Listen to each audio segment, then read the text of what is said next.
Station. Information, education. Ating salamin, ipakita natin ang sagot sa problema natin. Ano sa palagay nyo? Ano sa palagay nyo? Ano sa palagay nyo?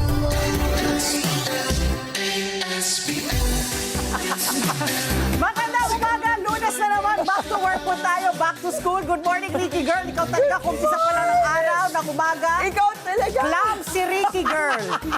Clam si Ricky Sayang sa Girl. laban. Kaya Ewan ko nga, ba kasi si Kuya Dante tumayo lagi- lang siya na tumaob yung nakabig Sabi niya. nga nila, yung earth shaking daw. earth shaking. Hindi, ako tawag dyan, my daughters like that eh. Clumsy, Gabi. Never fails talaga. Ayun daw yung cursed kapag masyado maganda. Oh my goodness. Kaya si Gabi, alam ko sobrang ganda Yes, bata. maganda talaga, Oo. pero clumsy. Like I said, God is fair. You can't have it all. Hindi sila SM. You can't have it all. Oy, pero ikaw, Papi, red na red ka talaga Oh, ngayon. ito.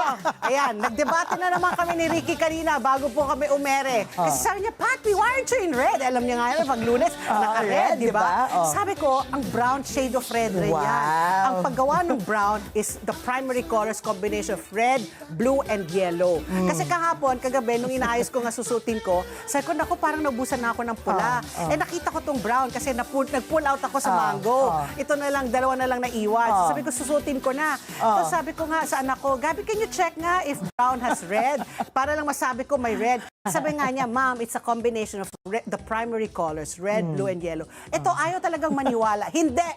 Sabi ko, ayan na, ginugel ko na.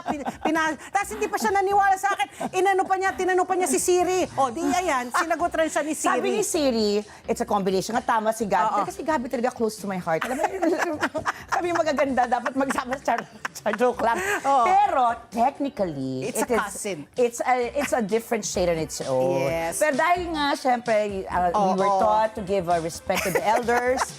Yes, Pati, pulang-pula ka Hindi talaga naman siya ngayon. pula. May tinge of pula.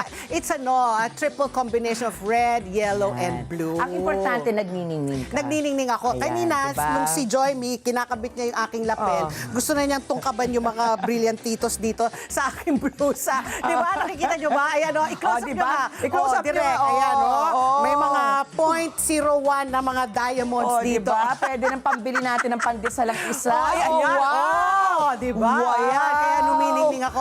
Kaya mamaya, ayan, pipitasin natin yan. Tapos ibenta natin yan sa mga pawn shop.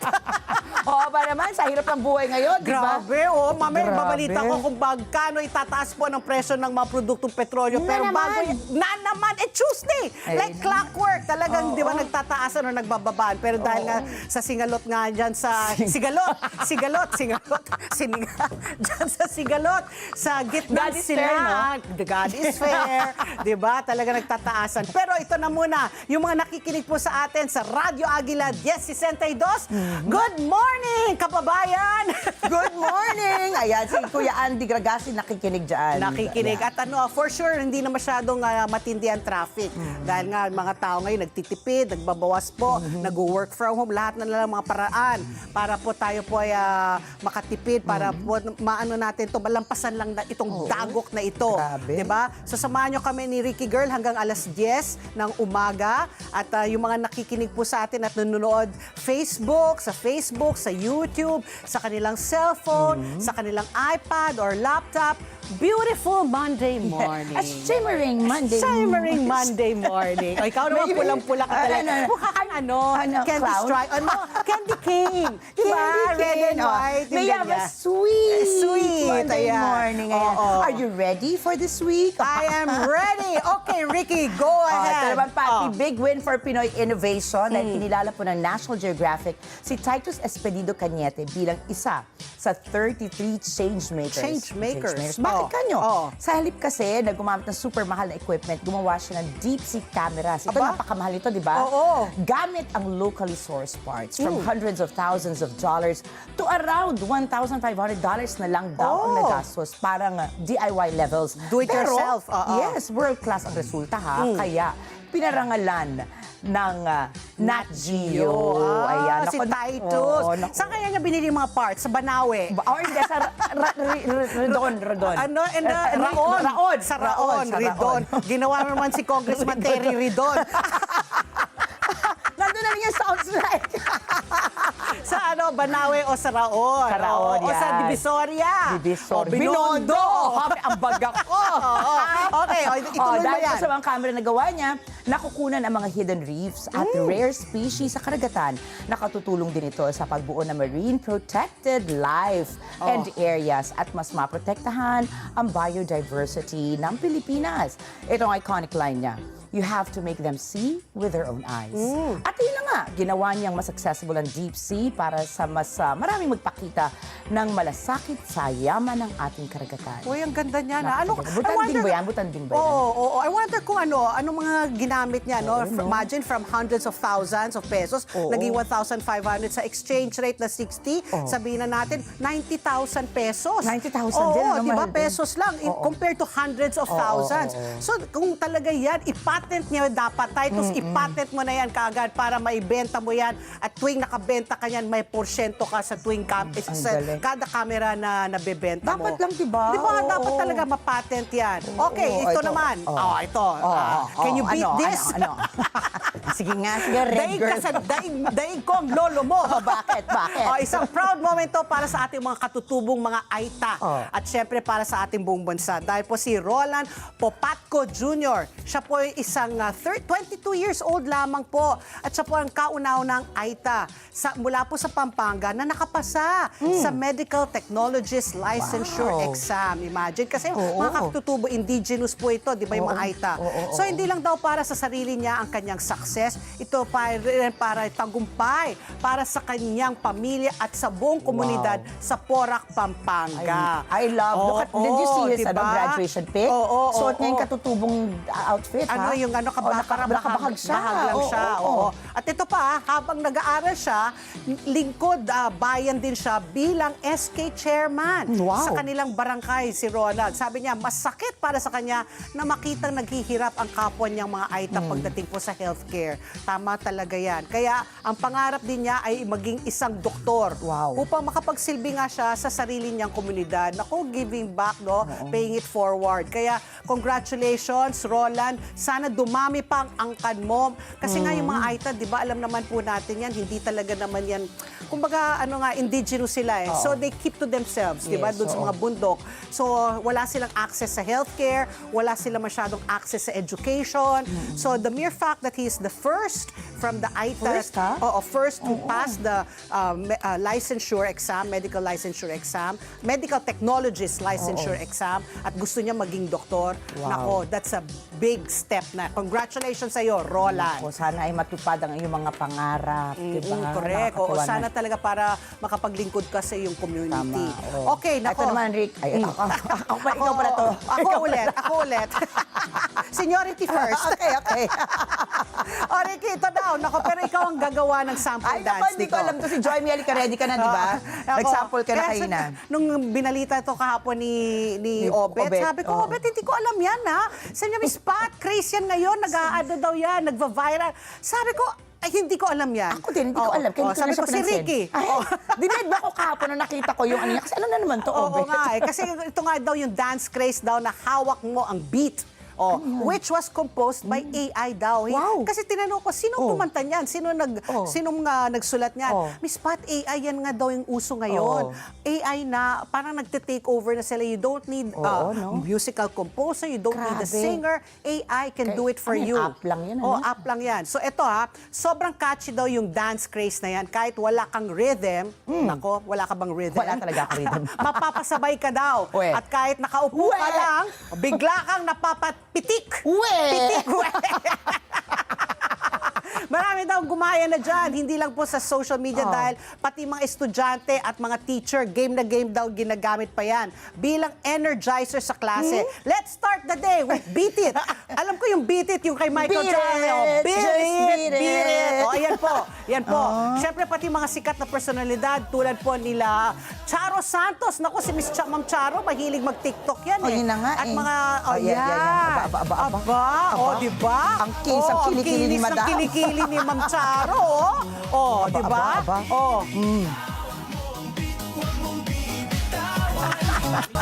Hawak mo ang beat.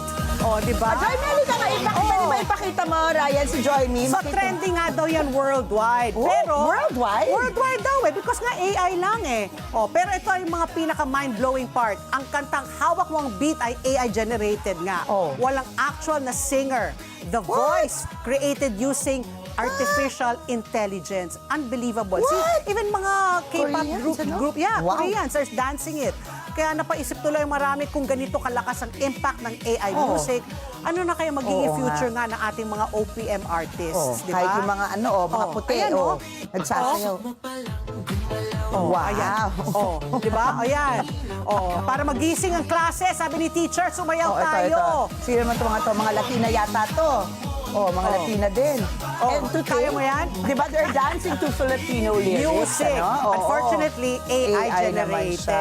Ang dami Okay, pala. can you beat that? Ay, nako. Can you beat that? Yun nga, kaya mo ba? Kaya mo yan, di ba, Pati? Hawak mo ang beat. 8-8. Kay Bayani. Wow! Oh, now we learned something new! Mamaya, gagawa tayo na. Kaya ko yan. Parang bagets. Parang Bakit gano'n. ka nalulunod, Pati? Ganun nakita ko Akala ko yan. Kasi si Joy nga kanina, nakaganon pa siya Gumaganon si Joy. Sabi ko, bakit nalulunod ka ba? Di ba nakaganon? Parang Can you bagets, beat that? Can you beat that? Sige. Teka lang, paano ko i-beat to? Status ng panahon lang ako ngayon. Oo, beta. May favoritism ha. Anong panglaban ko dyan?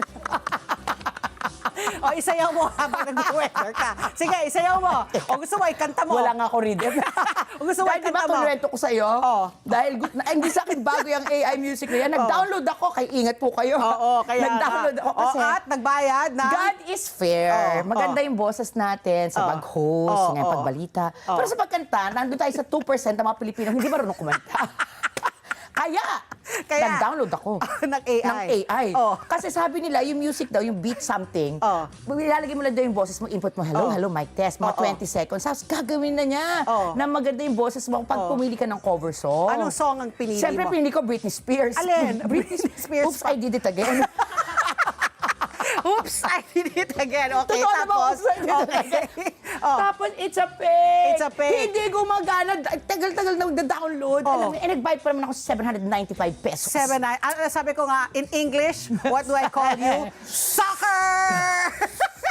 Ayan yung tinatawag na wishful thinking. Masyadong optimistic. Nabudol. Sa Tagalog, nabudol ka. I-warn ko lang yung mga kababayan na nagpaplano ng kanilang mga bakasyon. Long weekend. Nabudol ako ng weekend. Bakit? Kasi last minute trip, nagpunta akong Tagaytay. Wala na ako makitang hotel. So on the way, nag-agoda ako. Pinili ko na yan. Supposedly, napakaganda. Iba yung picture.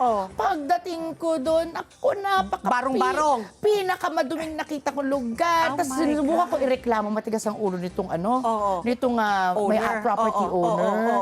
So, tapos, pwede ka naman mag-review, di ba? As a protection. Tinanggal nila yung review comment ko. Kasi may mga retrato talaga, may mga molds. Naku, sabi ko, tumakbo kami ng mga bata at ang pamilya ko mula doon sa mula doon sa bahay na yon. Siyempre, nadoble gastos ulit ako. Pero, correct. ayun pa, Asan na yung bulalo ko? I know! Naisip ko siya, kaya lang, Pati. Hindi, nasaraduhan Scam ako. na naman. Nasaraduhan ako kasi umalis Alam na mo kami ko ng ako sa'yo, madaling dapat araw. tumahimik na lang ako para hindi Bakit? kita mainsulto. Pero pag off-cam, lagot ka sa akin. Pero alam ba? May pingot ka, at Pero alam mo ba, the whole pagalitan pa time naman kita. na kumakain ako na bulalo, naiisip kita. Wow, naiisip lang niya. It's the thought that counts. Yan ang literal na it's the thought that counts. Inisip ko sana may dala akong ice box para talaga madala ko. Kasi may natry ako, kimchi bulalo. Kimchi bulalo. Ang sarap ng kimchi bulalo. Alam mo, Tapos may ikaw, lobster bulalo. Again, Puro ka press release, hindi ko naman natitikman. Hindi, pero naisip Kaya talaga because kita. of that, wala kang pasalubong wherever I go. Because wala kang binigay sa akin. Meron akong buko pie sa'yo. Ay, gagawin ko sa buko pie. Hindi ko naman kinikrave yung buko pie. pinila ko pa yun dahil nagkakaubos Ang ng kinikrave buko ko nga pie. yung bulalo na may utak. Tapos may paano yan kalamansi, yan? may Paano nga yan? patis. Pag ano, ano yung tawag doon? Sisebo. Okay lang. Papakulan ko naman. Hindi ko naman kakainin na malamig. Siyempre yun. May gas, abel gas. Dahil dyan, promise. Okay na, O sige na, magsatos na panahon ka na. Dapat nagbubulalo na ako ngayon habang ano.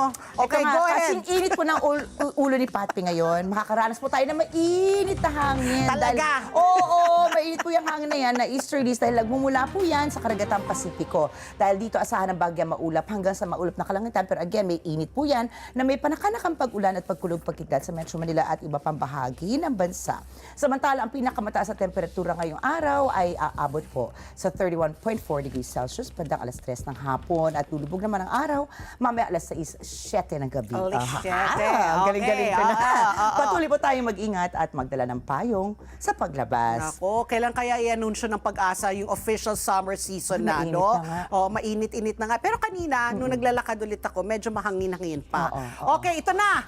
Ready na po tayo lahat. Nako, lahat po tayo. Kung may budget tayo ngayon, magpakarga na po tayo dahil meron na namang big time, mega big time po, dagdag presyo po sa lahat ng produktong petrolyo bukas. Ayan, March 24. Asahan nyo po ang diesel. Tataas po ng 16 pesos to 18 pesos po kada litro. Estimate po ito, ha? 16 pesos to 18 pesos kada litro. Sabi nga nila, ang diesel baka umabot na sa 125 pesos kada litro. Kasi ngayon nasa Grabe, 104 ang lala. eh. So kung may 18 pesos, mga 120, 25, ganyan ang itataas. Ang gasolina naman po, 9 pesos to 11 pesos po ang itataas kada litro. Habang ang kerosene rin, ang taas rin po, 15 pesos to 18 pesos po kada litro po ang itataas. Grabe, no? Big time talaga. Kawawa na po talaga ang ating mga jeepney drivers. 'Di ba? Na talagang umaaray na po talaga. Tapos hindi pa sila pinahintulutan na magtaas po ng provisional fare Correct. increase nila na piso.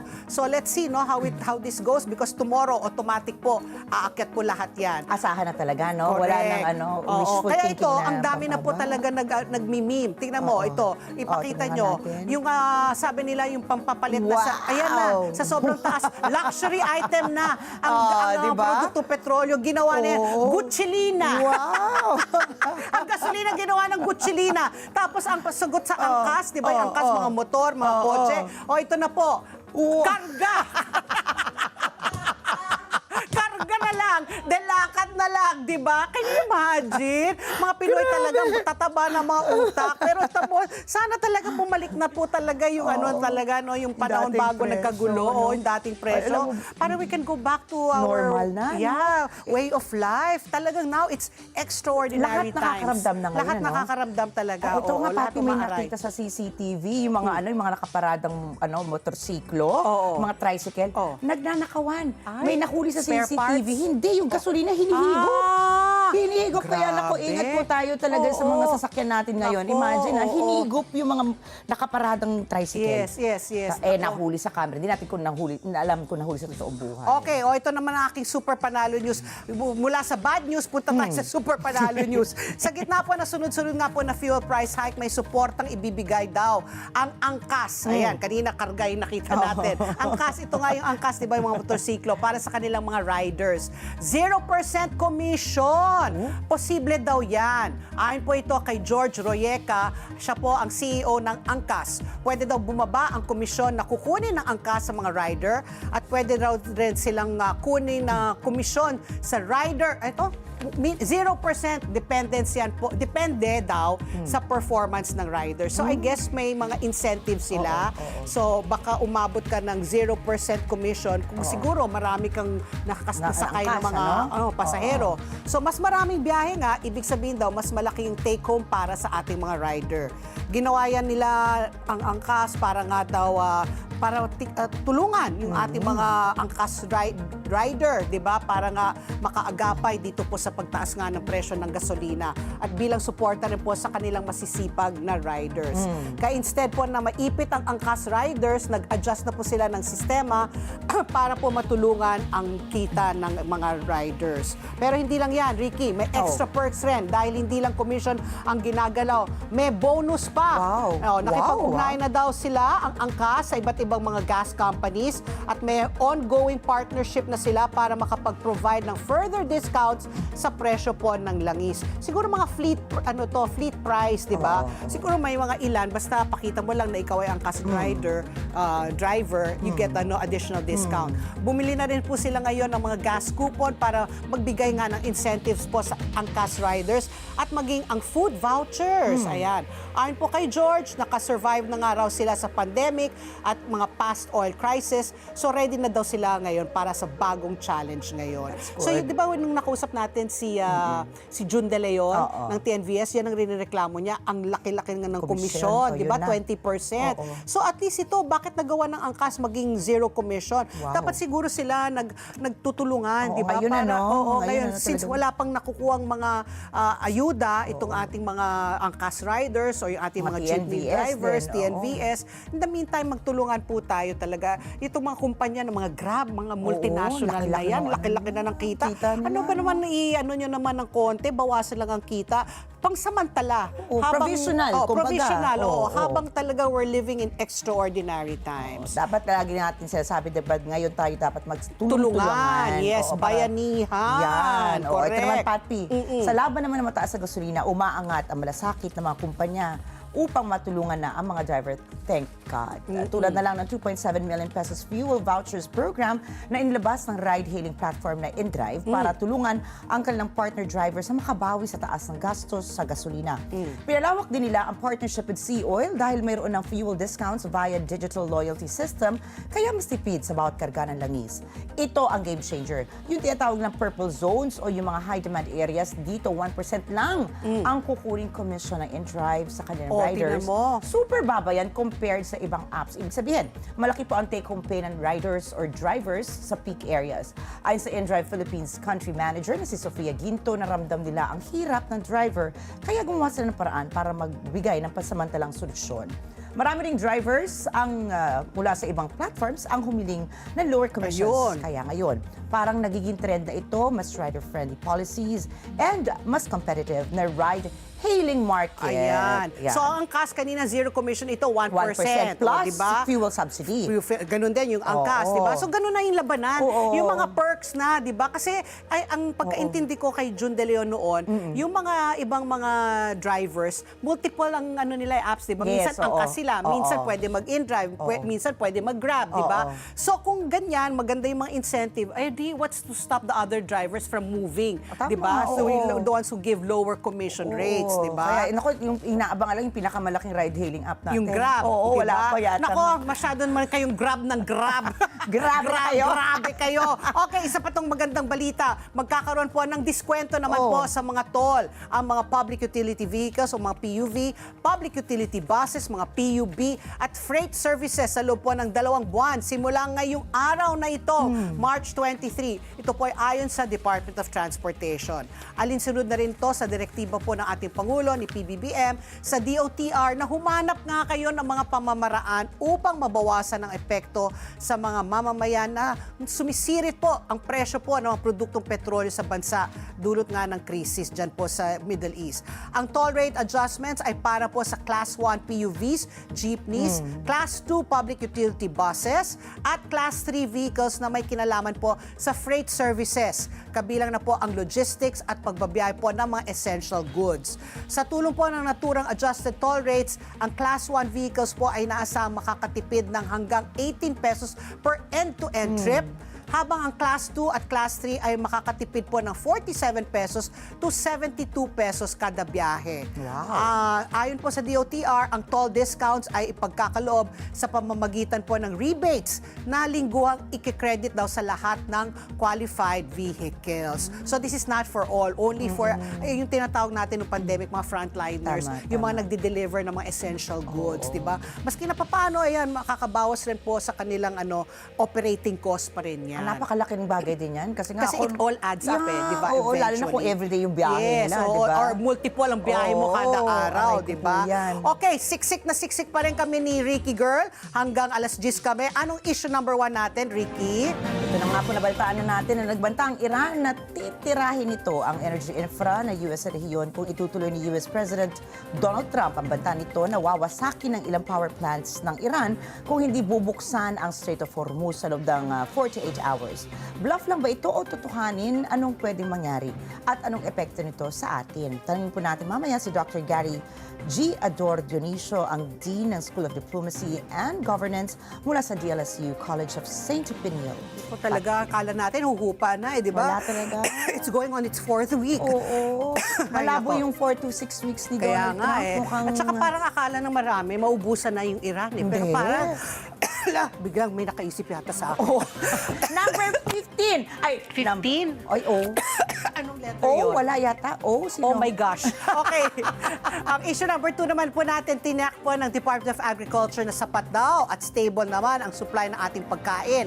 Hanggang July, dahil po sa sapat po na inventaryo, patuloy po daw ang pag-aani at pagdating po ng imports, ayan, tuloy-tuloy naman pagdating ng imports kahit may epekto po ang tensyon sa Middle East.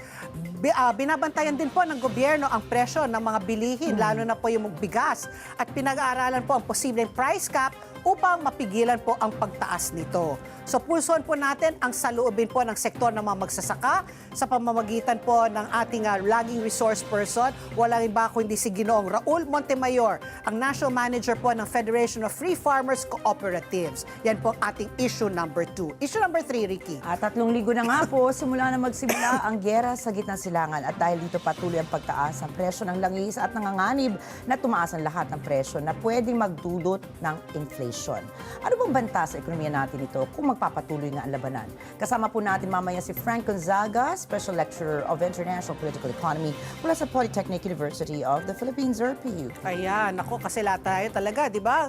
Binabantayan na natin mga gastos natin. Kung hindi talaga yan kailangan, ako wag na, di ba? Pagpaliban nyo na. Tama. Hintayin nyo na lang talaga kung kailan nyo talaga kailangan. Oo, di ba? Sabi nga ng Ibon Foundation, nasa krisis na daw yung Pilipinas. Pero dinideny yun ng gobyerno natin, di Siyempre, ba? ano mo sabihin nila, Oo. di ba? Oo. Kailangan talaga, kasi sabi nila naman, may sapat naman daw na pagbigay ng Pagkain ayuda, pa. may Oo, pagkain. ayuda. So, Oo. tingnan natin. Okay, bago kami mag-commercial break, ito pong ating question of the day. Sa gitna po na tumataas nga na presyo po ng langis at epekto nito sa ating araw-araw na pamumuhay, muling nananawagan po ng bayanihan spirit ang ating Pangulo, si PBBM, bilang isang paalala na ang pagtutulungan ng bawat Pilipino ang susi upang malampasan po ang hamon ng kasalukuyang crisis. Kaya ang aming question of the day, ano ang maiaambag ninyo sa bayanihan na panawagan ng Pangulo? Mag-comment lamang po kayo sa aming Facebook account, hanapin lang po ang Net25 News and Information at makibahagi sa aming talakayan online. O ikaw, anong ambag mo? Sabi ko Paano na. ka? Paano ka magbabayanihan spirit? Siyempre, pag ano,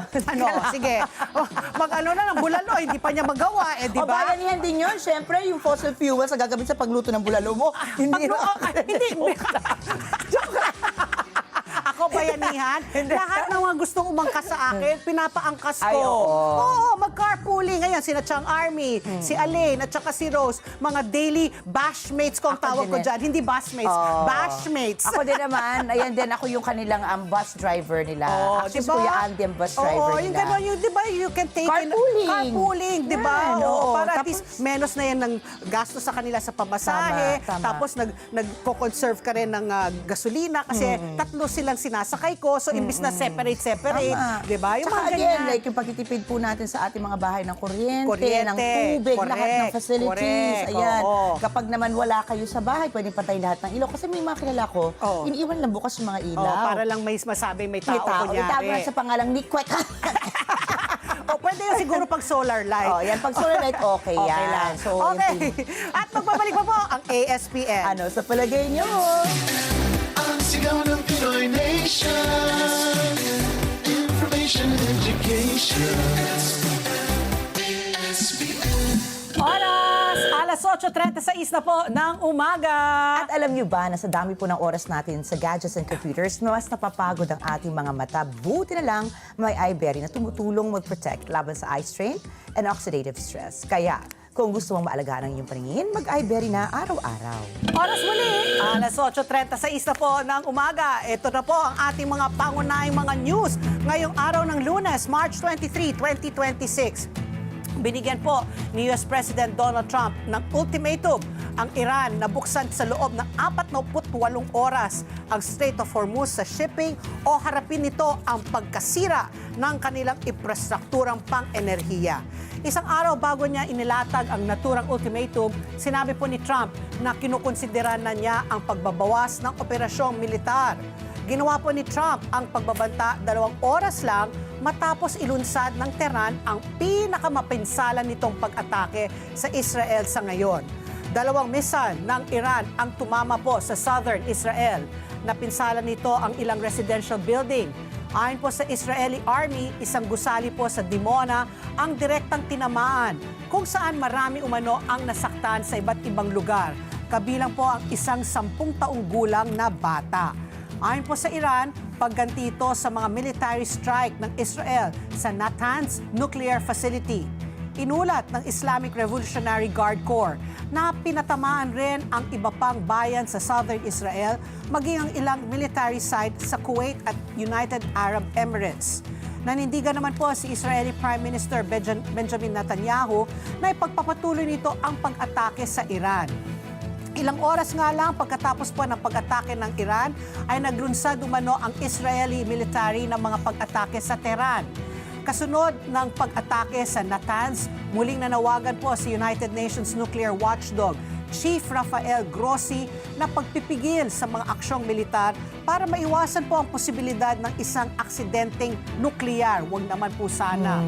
Itinanggi ng Israel na ito ang nasa likod ng pag-atake sa Natanz, pero sinabi nitong tinamaan nila ang isang pasilidad sa Tehran University na ginagamit umano para sa paggawa ng mga nuclear weapon component para sa ballistic missile program ng Iran. Kasunod naman po ng ultimatum ni Trump, nagbanta ang Iran ng tuluyan nitong isasara ang Strait of Hormuz kapag isinagawa ng Estados Unidos ang pag-atake sa mga power plant nito.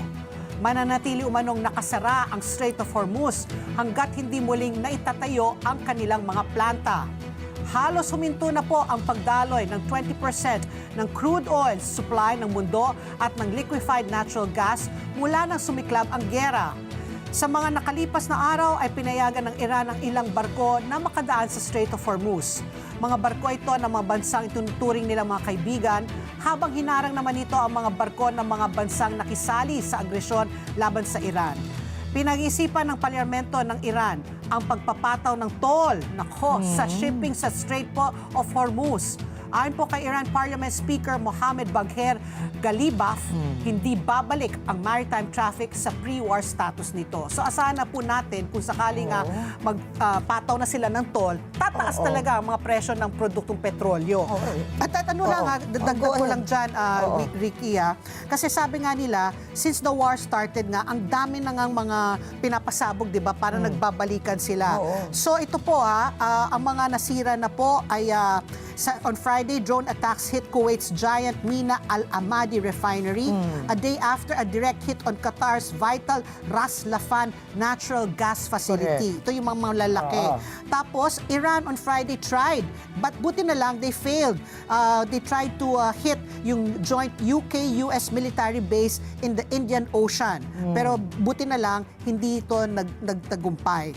So, maraming mga Iranian naval vessels sa Caspian Sea and Iran's Central region po ang talagang natamaan na. So, grabe. parang feeling ko talaga, kumbaga yung mga assets nila, both sides, unti-unting diba, nadideplete. Oo. So, alam mo, it will take time for them to rebuild these Correct. facilities. Oo. So, it's not going to go back nga to pre-war levels right Hindi away. talaga kaya. Hindi no? kaya.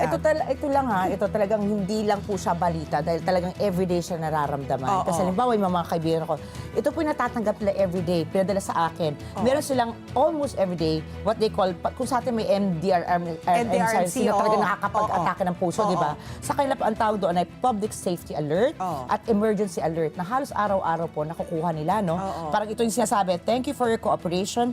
We reassure you that situation is currently safe. You may resume your normal activities while continuing. Sa Israel yan. This is in Middle East. Middle East. Ito sa, where's this? Sa Dubai. Dubai. Ito para due to the current situation, potential missile threats, Oo. immediately lock yourself in a safe place. Nako. Imagine, Yeah, to everyday get mong natatanggap messages ito, like that. no? Correct, oo. So talagang our prayers po sa lahat ng kababayan natin na nandiyan sa Middle East. Keep safe po kayo. Ay, nako. Samantala Okay. po sa gitna ng krisis sa supply ng langis, pinahihintulutan na ng Department of Energy o DOE ang pag-aangkat ng Euro 2 petroleum products na itinuturing na mas madumi dahil nagdudulot ito ng mas Yes. mataas na emission kumpara sa Euro 4 na standard na sa Pilipinas. Sa isang department circular, sinabi ng DOE na pinapayagan nito ang pansamantala lamang naman at kontroladong paggamit ng Euro 2 fuel sa transport and industrial sector para makatulong sa pagtitipid na nababawasan ng reserba ng bansa.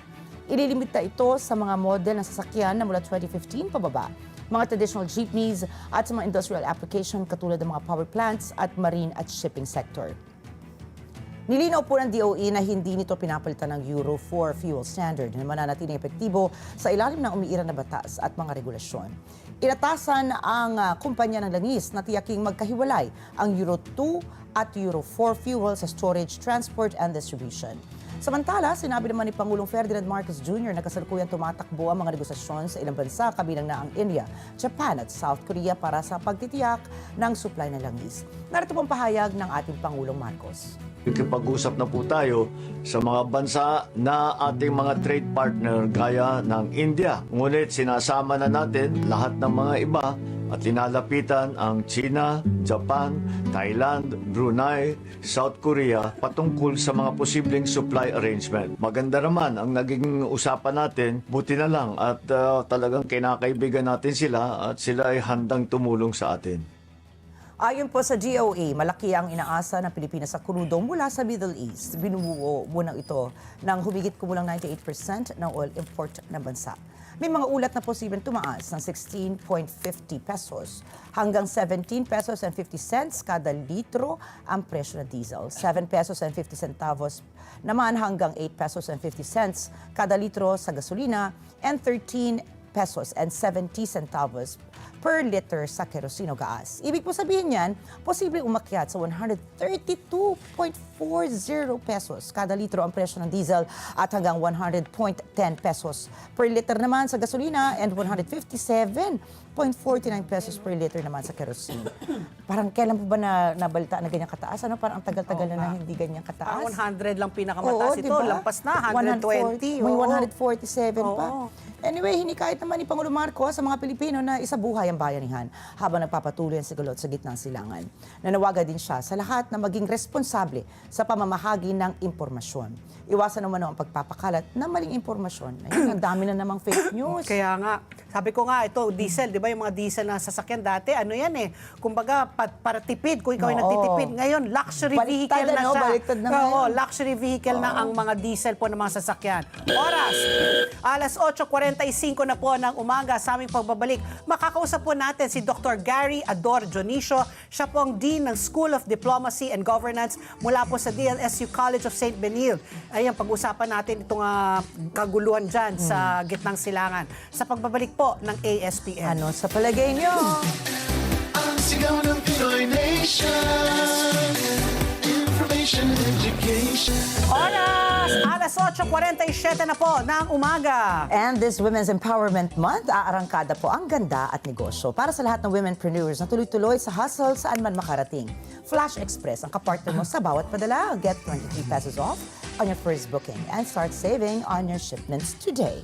Oras mali, alas 8:47 na po ng umaga. At kasama na po natin via Zoom for the first time. And we're very honored to have him, Dr. Gary Ador Dionisio. Siya po ang Dean mula po sa School of Diplomacy and Governance ng De La Salle University College of St. Benilde. Magandang umaga po, Dr. Gary, and welcome to ASPN po. Thank you very much for accepting our invitation. Good morning, sir. Magandang umaga, Miss Pat at Miss Ricky at sa mga tagapakinig at tagapanood ng ano sa palagay nyo. Ayan, kasi Doc, napatawag kami kasi nga nababahala kami. Ewan ko kung tama ba yung aming pagbabahala na nagbigay ng ultimatum, no? Itong si President Donald Trump. I'm giving you 48 hours to open the Strait of Hormuz. Otherwise, I'm going to blow up all your energy facilities or whatever. I don't know what else he's planning. Is this threat really something that we should be worried about? Is it a bluff? Do you see it, if ever it pushes through, the end is near? Or it's just going to escalate further and we're just going to be in this bind longer than expected na sabi nga niya, unang tansya, 4 to 6 weeks, but we're entering already the 4th week. Your thoughts po, Doc?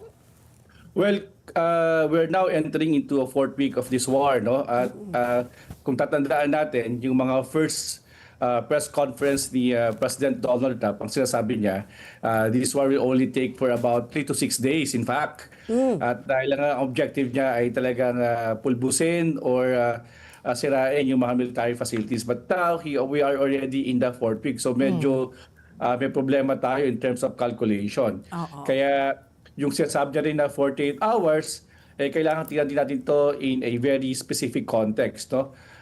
Dahil yung Strait of Hormuz, sasabi nga natin, ay this is a very critical in terms of the global supplies ng mga langis dahil 20% ng global supplies ay dumadaan dito at ito ay basically under the territory nga ng Iran. In a sense, sila yung nagbabantay dyan. No? So malaki, at malit lang kasi ito, no? About 30 kilometers. So kaya they have all the capacity, no, to monitor this. At again, dagdag natin na informasyon, isa rin sa mga doon sa mga early days ng gera ay talagang pinulbos din talaga ng US yung Navy at yung ilang mga shipment diyan ng Iran, but still, no, nagkaroon ng ibang paraan ng IRGC, no, what they use and what they basically they did is to use yung mga drones, no? Kaya maraming mga dumadaan dyan ay natatakot pa din. Kaya ang sinasabi lang natin ay we should not take this statement, no? Basically lang on one side, no? Kailangan tingnan natin ano ba yung context at ano ba talaga yung general capability dahil sabi ko nga from the very beginning, no, medyo may miscalculation, just to be honest with this, ang Iran at ang Israel, no, about this war. Sorry again, Doc, just to clarify, may miscalculation ang Israel at ang US or ang Iran? Sinong may? May miscalculation ang US at ang Israel, no, sa tagal ng gerang ito dahil on the early pronouncement, they already mentioned na kaya nilang matapos ang gera nga doon sa mga early statement nila, no? Correct. Yun yung pero siguro tingnan din natin maigi kasi dahil from the very beginning, this war that was launched by US and of course with Israel, may problema na dahil sa US may tinatawag silang Powell Doctrine. Ang Powell Doctrine, ang ibig sabihin nito, US will only launch a war, no, kung na-exhaust na ang lahat ng mga means, diplomatic, economic, political. At hindi lang yan, may mga requirements ang Powell Doctrine. Ano yan? Number one, there should be a clear objective. May clear objective ba ang US tungkol sa gerang ito? Kasi sasabi na existential threat daw ang Iran, pero a few days ago, nag-resign si Joe Kent, yung counter-terrorism department head ng US. Kasi sabi niya, hindi existential threat ang Iran, kundi they were pressured by Israel government. Pangalawa, is there an exit strategy? Ay ang tanong dito ngayon ng mga tao, meron ba talagang exit strategy ang pamahalaan ni Donald Trump paano tatapusin itong gera kasi it appears medyo miscalculation na. At pangatlo, this is very crucial, yung public support. If you look at the survey, for example, ng CNN, tsaka ng Pew Research at ng Quinnipiac, no, almost 65 to 70% ay hindi susuporta ng Amerikano itong gerang ito, no?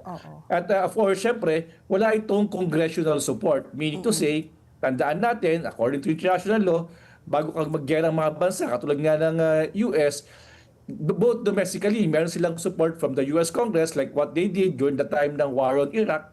And of course, syempre, meron din sana tayong dumadaan ito, no, sa UN Security Council, no, pinag-uusapan nito. Pero lahat ng yan ay sa ngayon, it appears na hindi ito present, Miss Pat and Miss Ricky. Kaya ito yung mga problemang kinakaharap nga sa mga darating na araw, no. Even internally, ang laki na gastos ng US dito at the time na they also suffering from economic deficit. Depression, oo. So, ito yung mga domestic na problemang hinaharap nila. Okay. Okay.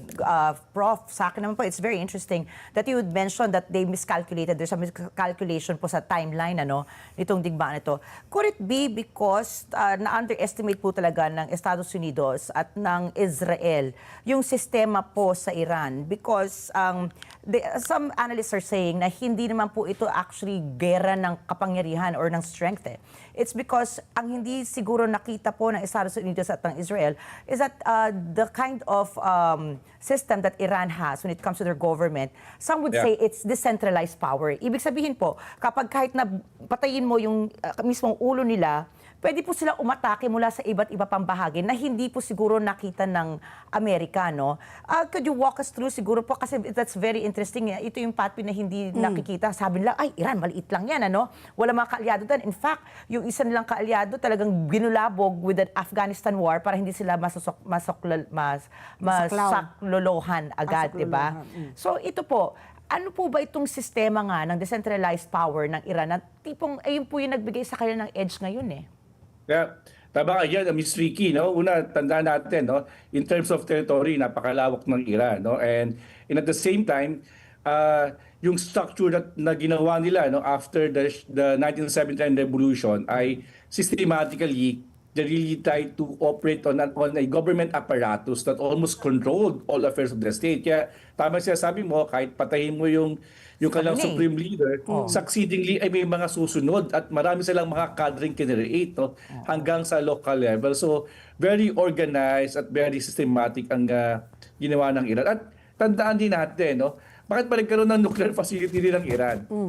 You know, who started this? It was former President Dwight Eisenhower who introduced yung pag-develop ng uranium capacity ng Iran kasi kakasama sila diyan. So in a sense, tinulungan din sila initially nga ng US para ma-discover yung opportunity ng creation ng isang nuclear energy facility to help and address their potential problem, no? Like, especially on electricity needs and other use of nuclear technology. So dahil dyan, no, unti-unti na they already acquiesce, no, yung ganitong sistema, that they agree on this process at the same time napagandaan din talaga nila ito. So malalim ang leadership at yung buong Iranian Revolutionary Government core nito. Of course, hindi na sinasabi na tama ang ginagawa na sa kanilang mamayan, no. In fact, kami sa School of Diplomacy and Governance ay meron din kaming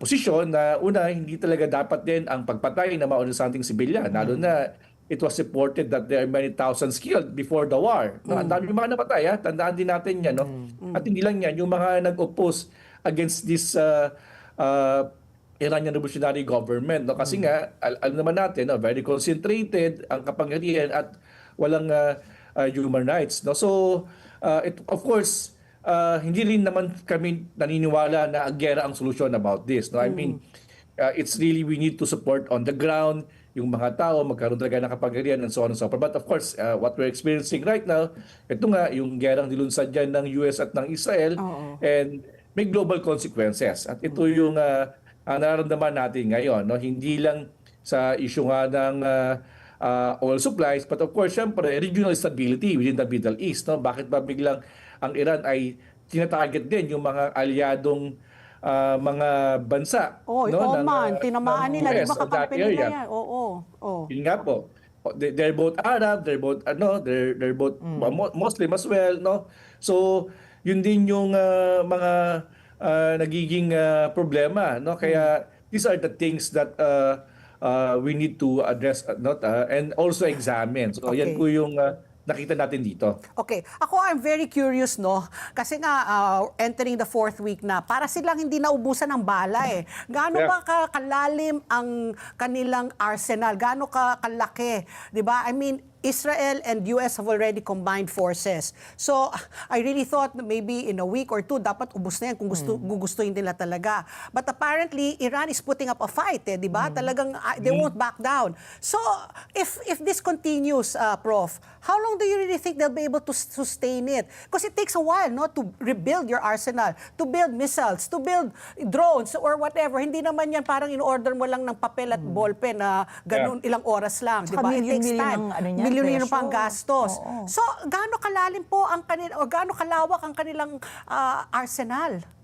Well, katulad nga sinabi natin kanina, no, mukhang ready naman ng Iran for a what we call a war of a movement, no. Pero tandaan natin, no, hindi naman purpose ng Iran dito talaga ay tit for tat ay kayang talunin ang US at ang Israel. I think that's very impossible right now given yung mga naranasang embargo at yung mga trade sanctions, no, ng Iran. But what they're doing right now is making a statement and of course employing the technology of drone, no, to resist against the US and Israel combined attack, no.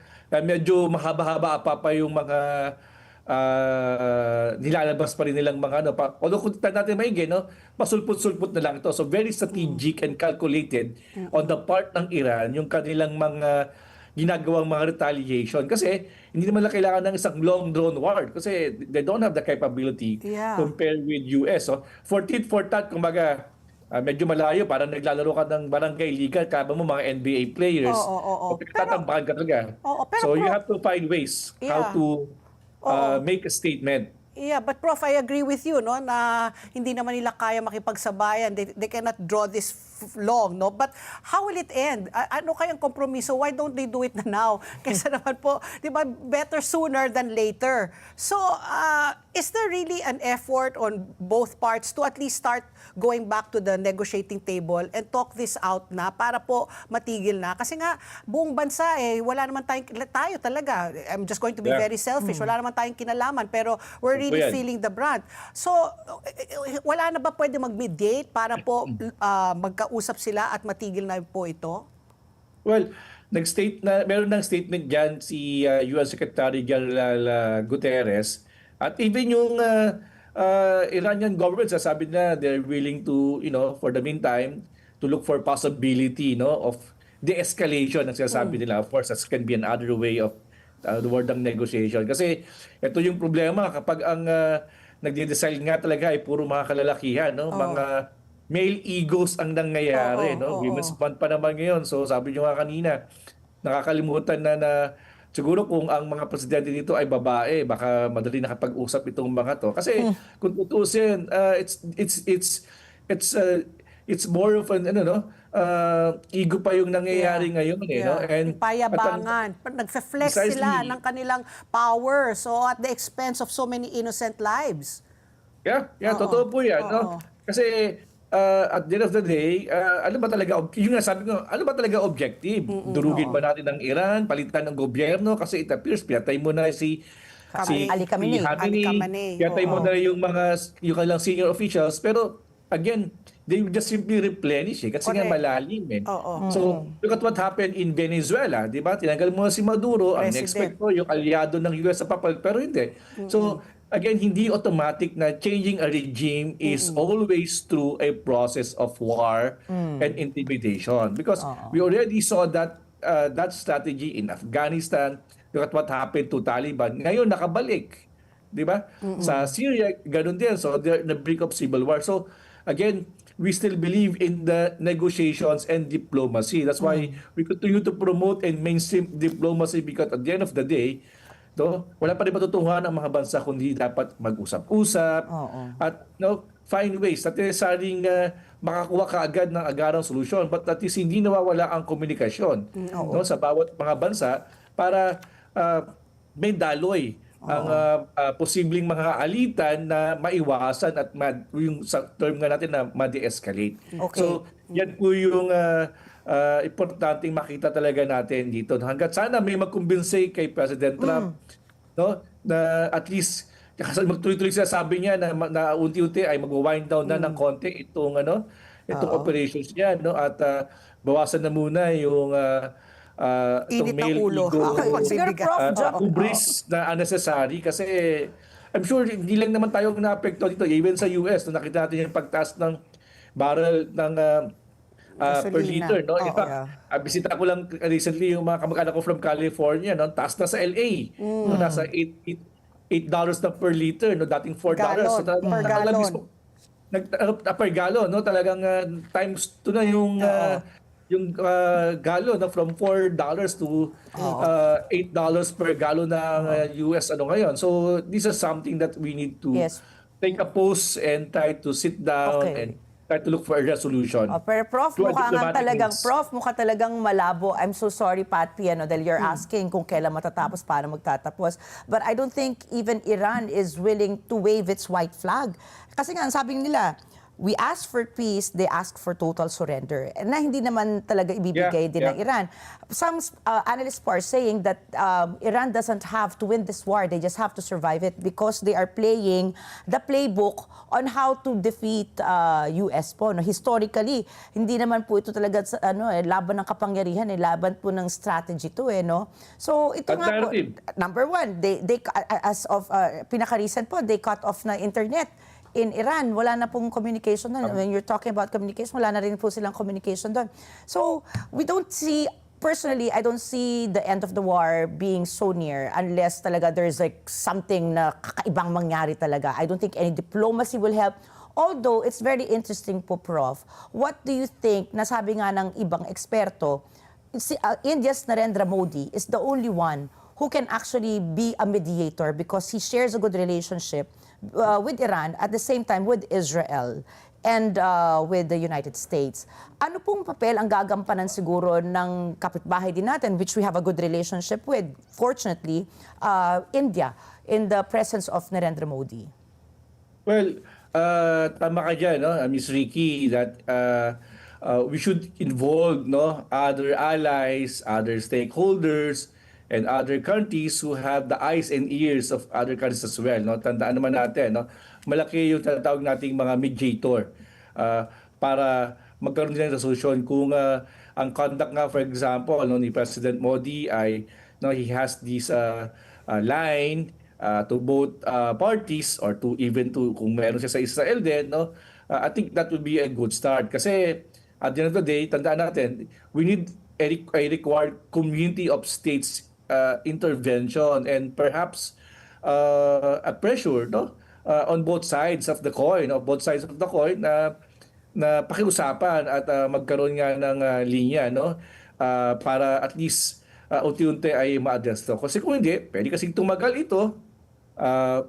Sabi nyo nga kanina, tama ka doon, Ms. Ricky, na talagang hindi man basta-basta susuko ang Iranian government because it will definitely affect their standing at yung kanilang position domestically. Kasi tandaan natin, ang audience ng Iran dito ay hindi lang ang domestic population, kundi na rin yung tinatawag nating international community, because they are playing what we call a two-level game approach. The Iranian government requires a political hold in their country. At the same time, they have to project themselves in the Middle East na we still have a level of hegemonic presence in the Middle East. Hindi kami basta-basta ang kayang ibuli ng bansang Amerika. And sino nyo, hanggang ngayon, di ba, ilang linggo na kami, nakatayo pa din kami dito. Pero syempre, ang nakakalungkot lang dito, yung mga universities, yung mga estudyante, mga civilian ang naapektuhan. I don't know kung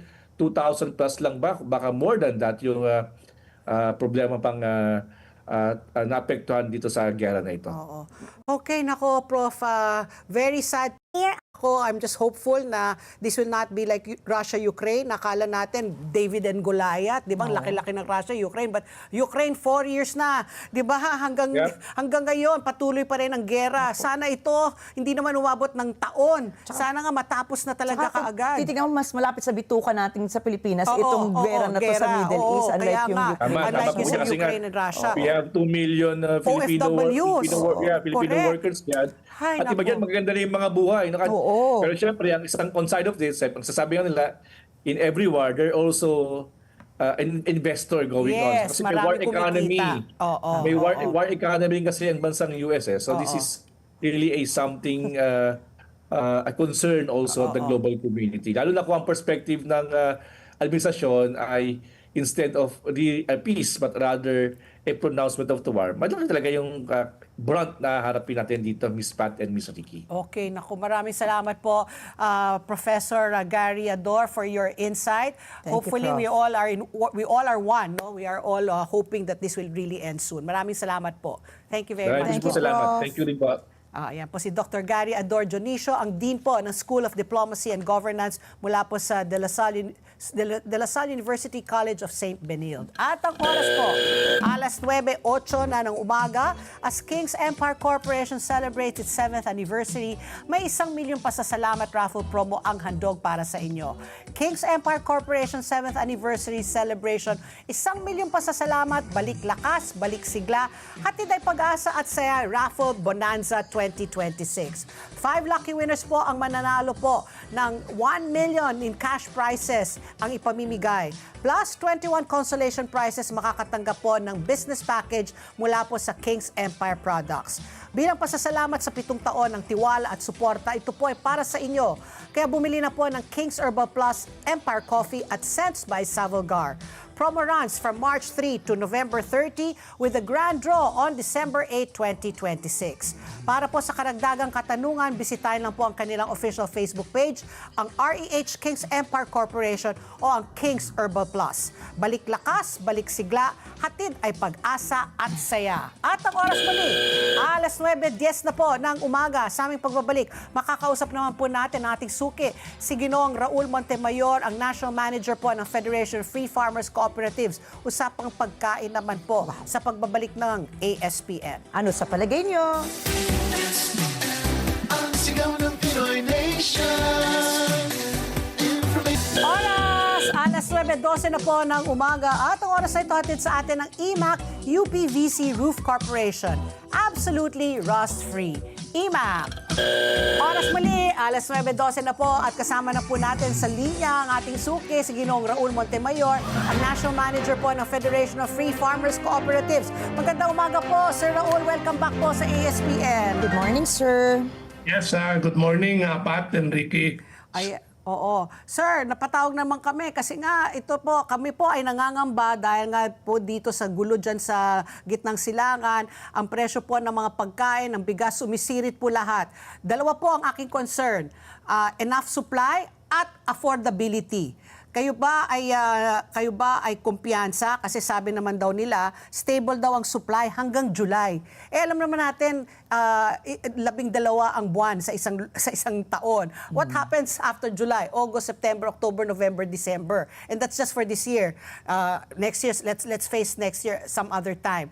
But in terms of availability and affordability, husto ba ang ating supply at abot kaya ba ni Juan de la Cruz?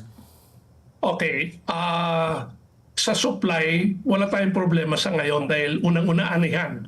No? Bigas po ito. Iklaro lang po natin, bigas. Yes, bigas. Yes. Okay. And then, binuksan na naman nila yung window for importation. So, pumapasok naman yung mga imported. No? But kung hanggang July lang sila makakasiguro sa supply, ang tama yung tanong mo, paano after July? No? Kasi yung after nitong harvest ngayon, magtatanim na naman yung mga magsasaka around May, June, no? And then ang sunod na ani niyan, mga late September, October. Okay. No? So between July, you have August and September, you have about 2 or 3 months. wala tayong masyadong ani. At yun ang dapat natin paghandaan, no? Kasi baka magkaroon ng kakulangan dahil yung inani natin ngayon ay paubos na at baka wala tayong masyadong maangkat dahil nga sa kaguluhan. No? So yung 2-month period na yan bago tayo umani uli sa later this year is very critical. No? I think yung bigger issue is yung presyo. Kasi ngayon pa lang, tumataas na ang presyo ng bigas. In fact, even before the Iran crisis, binuksan nila yung merkado sa imported, nag-umpisa nang tumaas ang presyo ng bigas. No? Surprisingly, kasi napakamura yung bili sa mga magsasaka last year. Ang daming umiyak na magsasaka. Hindi naman gumalaw yung presyo sa international. Pero sumipa yung presyo ng imported at saka local nung January, February. At doon nadagdagan pa nung nagkaroon na nung gera sa Iran. No? And sa nakikita ko ngayon, baka magpatuloy pa yan dahil tatama na yung epekto ng pagtaas ng presyo ng krudo, ng gasolina, at ng presyo ng fertilizer. Okay. Okay, sir, siguro nga nabanggit nyo nga no, bago pa magkaroon ng crisis dyan sa Middle East, talagang pataas na po yung presyo ng ating mga bigas. Ngayon po na ito na nga, tuloy-tuloy na at hindi natin masabi kung kailan siya magtatapos. Ano po yung pinakamalaking impact na nakikita nyo po sa ating presyuhan? Paano po ito talaga, gaano kalaki po ang projection na makikita natin in the long run? Right now, ang increase ng presyo ng bigas compared to, let's say, last year is probably about 10 pesos per kilo na. No? Nag-umpisa pa lang yung gera or early stages pa lang. No? Yung inaani na yung inaani ngayon na produce yan na hindi pa nagmahal yung crudo tsaka fertilizer. No? So yung itatanim na ngayong Mayo, Hunyo na aanihin sa September, October, November, yan ang tataas ang cost of production ng malaki. By how much po kaya, sir? Mahirap mag-speculate. Ano? Ang problema niyan, maliban sa actual na increase ng cost, ay meron pang pinapatong yung mga trader na sabihin natin medyo naniniguro o nagsasamantala. No? For example, itong recent increase sa presyo ng bigas na almost 5 pesos per kilo. Kinumpute namin na ang epekto ng pagmahal ng gasolina to about 100 pesos per liter, 1 to 2 pesos per kilo lang ang impact niyan sa transport. Pero 5 piso kaagad yung patong. No? Kaya kailangan pag-aralan yan. Bakit napakalaki naman? No? Baka may namimihasa. And then to add to that, may mga reports na tumataas yung presyo ng bigas pero bumababa na ang presyo ng palay. No? Parang kabig. No? Okay. So, Sir Raul, ito po yung aking gusto rin malaman. Sabi mo nga, buti na lang, no, medyo tayo sa, pagdating sa bigas, medyo secure po tayo. Pero alam po natin, ang fertilizer rin po, tayo 100% dependent pagdating po sa fertilizer. Paano po yun? Yung supply yung quality ng ating bigas na aanihin, tapos yun na nga po yung presyo kasi nga kung imported yan, tapos nahihirapan natin angkatin, I'm sure may may epekto rin po yan pagdating po sa presyuhan. Yes, dalawang possible effect. Yung una is magmamahal yung cost of production dahil ng abono. So tataas din yung presyo ng palay and then eventually presyo ng bigas. No? But the other more worrying possibility is ihina yung ating ani. No? Kasi titipid yung mga magsasaka. Hindi nila kaya yung ganyang kamahal na abono. Titipid sila ng paggamit ng abono. Liliit yung ating ani pagdating ng September, October, November. No? Kaya and then, of course, we say, di mag-import. No? Yeah. Kung import tayo, at magkano presyo naman sa imported. No? Yun ang mga kailangan natin harapin na posibilidad. Pero Sir Raul, magkano ho ba yung fertilizer po? Bago po nagkaroon po ng gera po, tapos ngayon po, or magkano po inaasahan itataas? Para lang sa kaalaman po ng ating mga nakikinig. Okay, urea was around 1,500 pesos per sack, no? Na 50. Oo.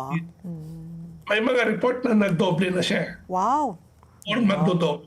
Magdodoble. Oo. Okay. Ito, sir, nabanggit nyo nga na kailangan natin na mag-import ulit. Pero ano pa mong bago? Di ba Philippines ranks as one of the highest import-dependent pagdating po sa bigas dito sa ASEAN, ano? So ano po yung kailangan natin baguhin na ngayon regarding policy shift? Kailangan na po ba natin ng isang matinding policy shift? Kasi kumbaga ito na yung pagkauntog natin, huy, gising na, kailangan talaga ng policy shift. Should it be mechanization? Ano po ba yung kailangan natin talaga na pagtuunan ngayon ng pansin? Matagal na namin sinasabi sa gobyerno yan, huwag tayong masyadong aasa sa imports, no? Lalo na for food, no? And kasi ang problema itong mga economic managers natin sa NEDA, sa Department of Finance, ang philosophy nila, mas muro ang angkatin. Angkat na lang tayo, huwag na natin ipoproduce. No? Mas mura yung pagkain. No? So, that is okay to some extent. Pero yung ngayon, nararamdaman natin yung epekto ng ganong klaseng pag-iisip. Mura, pero ngayon mahal at pahirapan. At baka wala tayong mabili. Pinatay mo na yung mga ibang magsasaka na wala na ng gana magtanim. O saan ka pa pupunta ngayon? No? We really have to rethink yung policy natin. Tingnan nyo itong mga ibang bansa. No? China, for example, they have almost 1 million tons of buffer stock. Oh. Wow. 1 year 1 year supply. Wow. ay of buffer stock. No? Iniengganyo nila yung local production, pati nga sa crudo. They put up a lot of solar and wind generation para ang idea nila is maging self-reliant tayo as much as possible. Yes. Oo. Ano man mangyari sa mundo, hindi tayo masyadong magagambala. No? Sana magising yung mga economic managers natin dahil ayaw nilang makinig sa amin. Oo nga.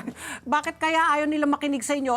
Paano po yan, Sir Raul? Ito, no, dalawa rin yung pong aking that bothers me. Number one, maglalagay daw ng price cap sa imported na bigas. Tapos, pwede pa rin daw magbenta daw ng 20 pesos kada kilo po ng bigas sa ating mga kababayan na nasa laylayan nga ng lipunan. Masusustain kaya ito?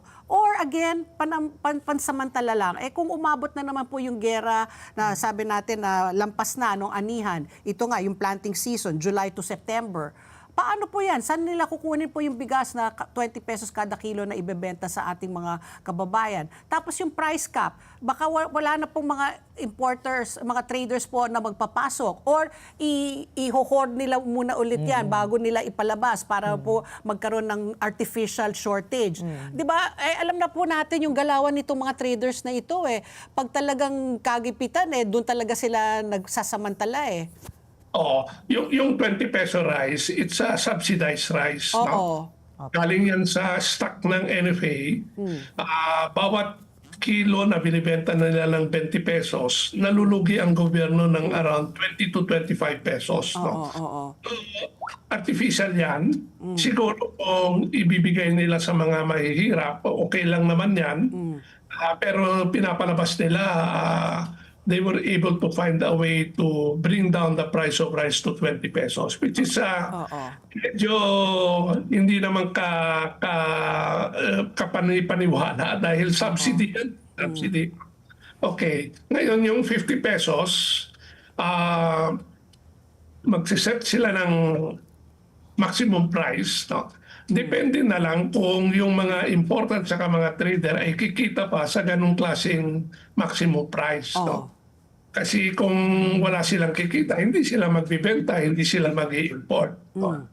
Kaya tingnan natin. No? And nakakapagtaka nga yung recent na galaw ng gobyerno, under the rice tarification law, pinagbawal silang umangkat.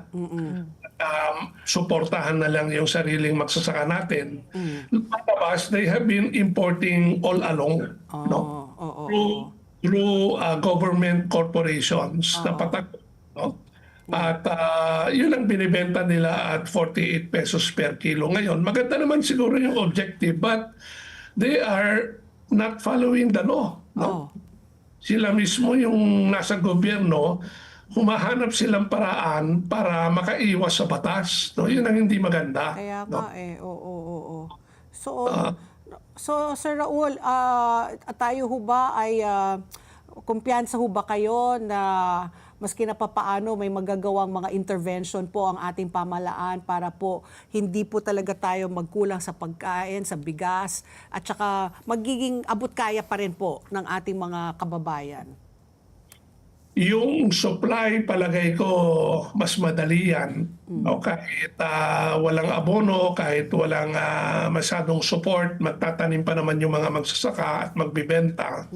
Yung presyo ang mas malaking problema. No? So yun ang kailangan talaga ng intervention kung sakali po talaga. Oo, pero sa ngayon, ang naririnig naming intervention, puros announcement. Announcement lang. Ito lang siguro isa. Walang action, kumbaga. Huli na siguro, Pat, no? Huli na siguro, Joyme, sorry. Pero ito nga po, nag-roll out na po yung DA ng 5,000 pesos na subsidy para sa mga magsasaka. Sapat na po ba ito? Okay, yung 50 million na yan, babahagi na lang ng tig pa 5,000 per farmer. 10,000 farmers lang ang makikinabang. Out of 2.5 million rice farmers. 25 25 million rice farmers? Out of 2.5 million farmers. 2.5. Oo. 2,000 lang makikinabang. Wow.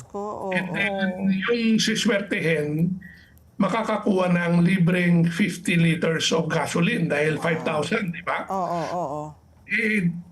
Dalawa o tatlong araw ng pagbubomba ng tubig o pagpapaandar ng traktora, ubus na po yun.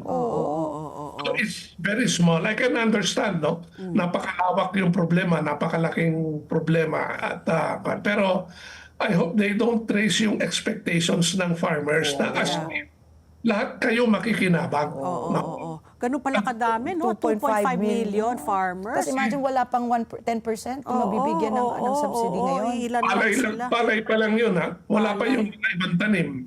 Ay, No? nako, oo. Ako, sige, Sir Raul po, lagi pong nakakahinaya pong marinig po itong mga problema na hinaharap ng ating mga magsasaka. And yet, no, sa kanila po tayo umaasa para sa araw-araw natin na kain. Maraming salamat po, Sir Raul po. Thank you, sir. Mabuhay po ang ating mga magsasaka. Thank you. Good God bless morning. po. Okay, yan po si Sir Raul Montemayor, National Manager po ng Federation of Free Farmers Cooperatives Incorporated. At ang oras, alas 9:27 na po ng umaga. At ang oras na ito hatid sa atin ng Salem Bed, bringing comfort to Filipino homes for over 50 durable years. Salem Bed, ang hari ng tibay. At ang oras muli, alas 9:27 na po sa aming pagbabalik. Makakausap po natin for the first time si Frank Gonzaga. Siya po ang Special Lecturer on International Political Economy mula po sa PUP, Polytechnic University of the Philippines. Sa pagbabalik po ng ASPN. Ano sa palagay nyo? Ang sigaw ng Pinoy Nation. ASPN. Oras! Alas 9:29 na po ng umaga. Tuloy-tuloy pa rin natin pagbabalita dahil konektado ito sa susunod natin na panauhin. Inaasahang mananatiling under pressure ang stock market ngayong linggo habang nananatiling maingat ang mga mamumuhunan dahil po sa tumataas na presyo ng langis at nagpapatuloy na alitan sa Middle East. Bumaba ang Philippine Stock Exchange Index nung nakaraang linggo dahil po sa pagtaas ng pag-iwas sa panganib ng mga investor at mga senyales mula sa US Federal Reserve. Ayon po sa mga analyst, maaring manatiling matumal ang kalakalan kahit mas mura na po ang valuations dahil nagpapatuloy ang pandaigdigang kawalan ng katiyakan at pangamba sa recession at inflation. Ang pagtaas po ng presyo ng langis ay maaring magdulot ng mas mataas na gastos at inflation na posibleng makaapekto sa ekonomiya ng Pilipinas. Mahigpit na binabantayan ng mga mamumuhunan ang mga nangyayari sa geopolitics. Sa technical na aspeto, nananatiling mabagal ang merkado. Ayon po sa Maybank Research, dahil po sa digmaan sa Middle East, inaasahang babagal ang paglago ng ekonomiya ng Pilipinas at mapipilitan ang Bangko Sentral ng Pilipinas na magtaas ng mga interest rate. Ibinaba ng Maybank ang growth projection nito para sa Pilipinas sa 4.5% ngayon 2026 mula sa 4.9%. Ibinaba rin nito ang forecast para sa 2027 na nasa 4.9% mula sa 5.2%. Mas mababa ang mga projection na ito sa target ng pamahalaan ng 5% hanggang 6% para sa 2026 at 5.5% hanggang 6.5% para sa 2027. Sa kabuuan, ang paglago ng 6 na pinakamaunlad na ekonomiya ng Association of Southeast Asian Nations, ang Indonesia, Malaysia, Philippines, Singapore, Thailand at Vietnam ay nasang aabot sa 4.5% ngayong taon at 4.7% sa 2027. Mas mabagal kumpara po sa naunang projection na 4.8%. At ayon rin po sa Maybank, posible ring magtaas ang BSP ng mga pangunahing interest rate at tapusin ang sunod-sunod na pagbabawas ng rate na nagsimula noong August 2024. Ayon po kay BSP Governor Eli Remolano Jr., maaring magtaas po ng mga policy rate at ang policy-making body ng Bangko Sentral kung aabot po sa $100 kada bariles ang presyo ng langis at lalo pang lumakas ang dolyar. Ang benchmark rate po ng BSP ay nasa 4.25% sa kasalukuyan matapos po ang 25 basis point na pagbabawas nung nakaraang buwan. Nakatakdang magpulong ang BSP sa Abril 23 para po sa pagtakda ng policy rate. At ang oras muli, alas 9:33 na po ng umaga at kasama na po natin sa linya for the first time po si Ginoong Frank Gonzaga. Siya po isang special lecturer po on International Political Economy mula po sa Philippine Polytechnic University of the Philippines. Magandang umaga po, Professor Frank, and welcome po sa ASPN. Good morning, sir. Magandang umaga po, Ma'am Pat. Magandang umaga po, Ma'am Ricky. Maraming salamat po sa pag-anyaya niyo sa akin Oh dito. yeah, it's our pleasure to have you kasi sa binasa ko, wala po ako syempreng naintindihan dyan. Talagang BS math po ako, bobo sa math. Ang sakit sa banks. Mga percentage point, base points, di ba, yung stock market and all that. But i-translate po natin kay Juan de la Cruz. Ano po ang ibig pong sabihin itong binasa ko lang po? Talagang hubang dumidilim na po. Is our future becoming bleaker? Di ba? Talagang parang wala na ho ba tayong relief mula po dito sa nangyayaring gera? Or is there going to be a light at the end of the tunnel soon? Kayo na po magsabi po, Sir Frank, Professor Frank, ano pong asa natin pagdating po sa ekonomiya at ang gastusin po ng karaniwang Pilipino? Maganda po yung katanungan niyo po. No? Sabi ko nga po, nung nakaraan po sa aking mga estudyante, isang klase po, yan, ibig sabihin isang buong klase ang kailangan natin na gastusin para po ipaliwanag natin ng buong buo. No? Pero maganda po yung tanong niyo dahil ang tanong po ninyo ay is the Philippines economically or fundamentally stable right now? No? Kapag po tinanong ninyo ano bang stability ng isang bansa, tingnan po natin ano ba ang kalagayan ng banking sector. Ang sabi po natin, malinaw naman po ang ating banking sector.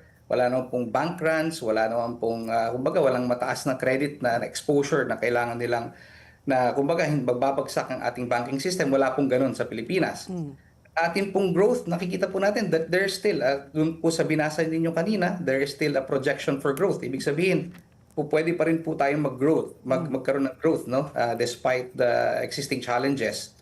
At ang ating kumbaga inflation is elevated but not wayward. Hindi po naman Double tumataas, digit. sobrang taas na double digit. So therefore ang atin pong yung ating kumbaga financial standing paglabas po sa ibang bansa naman, yung ating kakayahang magbayad ay nandiyan pa rin po dahil meron pa rin po tayong enough currency reserves at international reserves para po mabayaran naman natin mga utang natin. So kumbaga po, kung ikukumpara po natin sa mas madali po siguro ang analogy, Ma'am Ricky, Ma'am Pat, no? That say for example, pagdating po sa kautangan natin sa ibang bansa, kung ang exposure po natin ay 50% ng ating kinikita, so isang pamilya may kinikitang 100,000 sa isang taon, kung ang utang po niya ay 50,000, maaari pong mabayaran pa yan, di ba? Ang kumbaga, manageable. Ang tawag po dyan ay manageable. Baka magkaroon ako ng konting luwag ng buhay, mababayaran ko naman yung utang ko.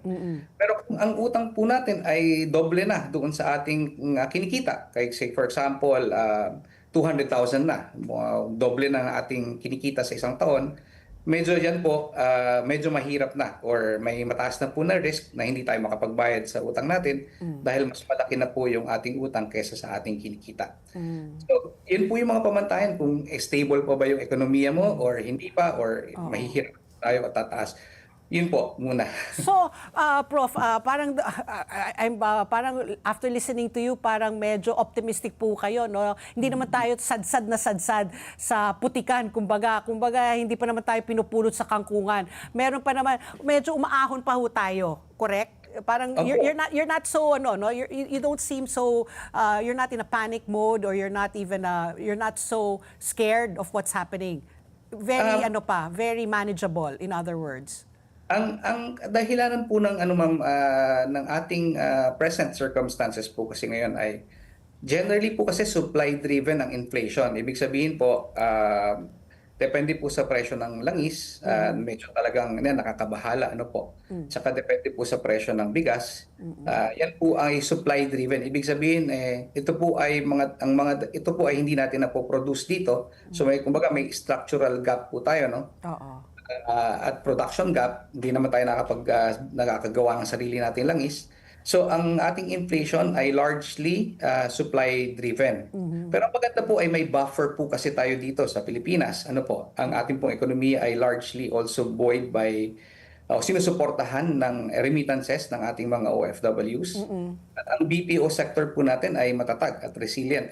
So yan po ay ang mga Foundations natin. Foundations po natin sa ngayon. Medyo yan po ay tumitimpla, kumbaga. May mga panlaban tayo laban sa matinding inflation. Opo. Okay. Sir, siguro una, let's define properly ano yung tinatawag na economic emergency. Kasi di ba, pwedeng sabihin, this is a crisis, this is an emergency.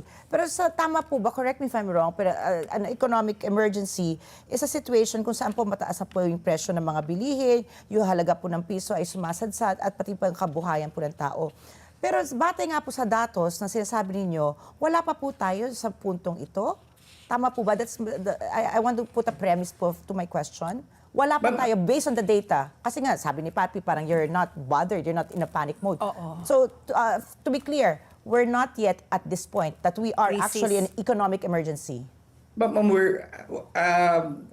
that's actually accurate po, no, na hindi pa naman tayo dapat mabother sa ngayon. But I'm saying po kasi is that if we're talking about rates po, no, yung BSP rates, dahil po supply driven ang ating inflation, ang sinasabi ko po is that the monetary policy of the BSP is such that to make the inflation, kumbaga yung benchmark rate po niya, is to help in setting the benchmark. Ito po ay sabi niya parang kasi ang kailangan natin is believable inflation. Ibig sabihin credible inflation. Pag sinabi ng BSP na we want a 2 to 4% na inflation, alam natin at the end of the year, more people will believe na, sige, pabalik tayo sa 3% inflation. Ngayon, credibility po na yan ay itinatayo po ng BSP. Pinaglalaban po niya yung credibility na yan.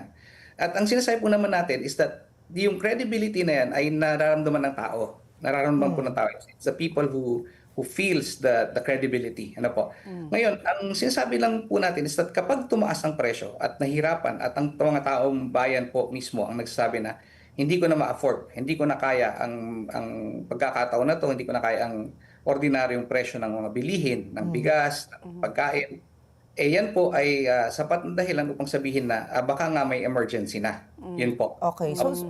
So sir, kasi nga napag-usapan din namin kayo ni Pat Pino, dahil nakita ko po yung latest po na pag-aaral po ng Ibon Foundation. They are saying that we are in a crisis already. So given the data po, sir, I know you're working with data. Diba? Given the data, are you refuting what Ibon Foundation is claiming, that we are in a crisis?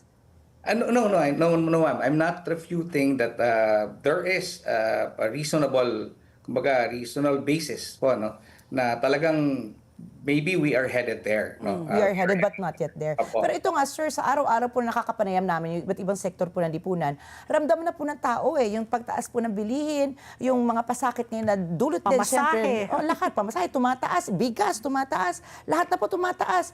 At bakit po nagkaroon ng disconnect sa datos? At saka sa realidad po ng buhay. Kasi we can say that there is an actual disconnect. Ang makikita na lang natin, yung lansangan natin, maluwag na. Dahil po wala na pong, umaaray na po yung mga mananakay natin, pati mga motorista. So where is the disconnect coming from with the data versus what the reality is on the grounds? I don't think that there is disconnect except that siguro po sa ngayon ano po papunta pa lang po tayo doon, but there is also hope that soon these prices of oil will be arrested by a relative peace in the Middle East ano po kapag po ang mga barko po na stranded dito sa Hormuz Strait ay mapayagan na pong makabiyahe at makapunta sa kanilang destinasyon. Umaasa po tayo na manunumbalik ang presyo ng langis ano po.